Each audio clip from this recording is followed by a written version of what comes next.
پٹی کے کھولنے میں نقصان نہیں ہے مگر بننے میں تکلیف ہے. یہ دونوں حالتوں میں آپ کیا کرنا چاہیے؟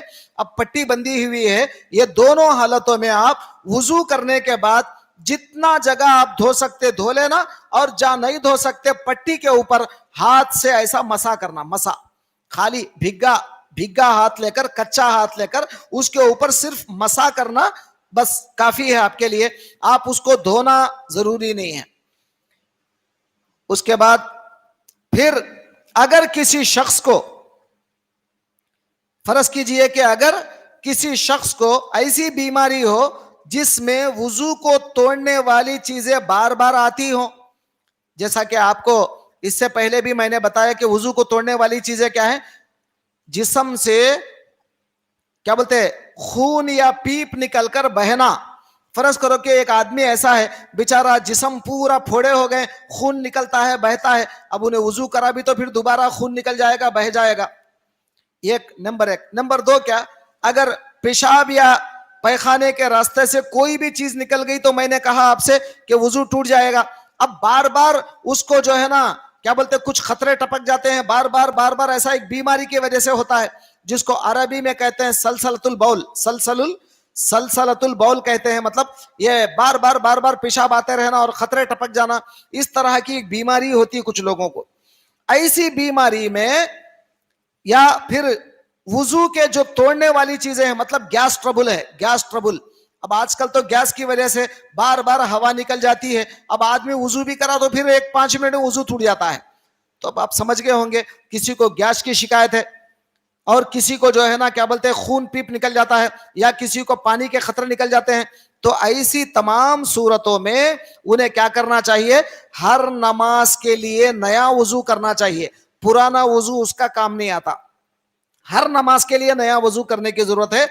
اور اس کے بعد وضو اس کا جیسے ٹوٹ جاتا ہے, اور اگر ہو سکے تو فوراً وضو کر لے, یا اگر نہیں تو ہر نماز کے لیے وہ جو بھی اگر خطرے وغیرہ جاتے ہوں تو اس کو صاف کر لے کے ہر نماز کے لیے نیا وضو کرنا ایسے معذور کے لیے ضروری ہے. تو آج کی صحبت میں نے آپ کو کیا بتایا؟ 2 باتیں بتایا. ایک, وضو میں جو چیزیں مکروہ ہیں وہ بتایا. نمبر 2 کیا بتایا؟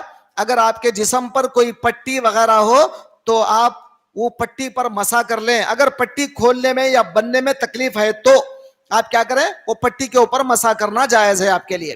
اب اور ایک بات میں کیا بتایا, اگر کسی کو وضو کو توڑنے والی چیزیں ہو جاتی ہو آٹومیٹک, مطلب گیس ٹربل ہو, ہوا نکل جاتی ہو, اگر کسی کو جو ہے نا پانی نکل جاتا ہو طہارت کی جگہ سے یا کسی اور جگہ سے, یا پھر اگر کسی آدمی کو خون یا پیپ بار بار نکل رہا ہو, تو ایسے تمام لوگ معذور کہلائیں گے.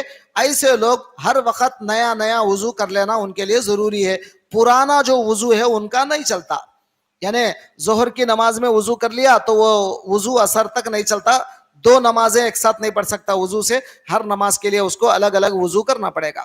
تو یہ مسائل میں نے آج 2 مسائل بتائے. انشاءاللہ پھر کل یا پرسوں, کل تو پھر حدیث کا درس ہوگا, پرسوں انشاءاللہ تعالی پھر میں آپ کے سامنے دوبارہ پھر فقہ کے مسائل آپ کے سامنے بیان کروں گا.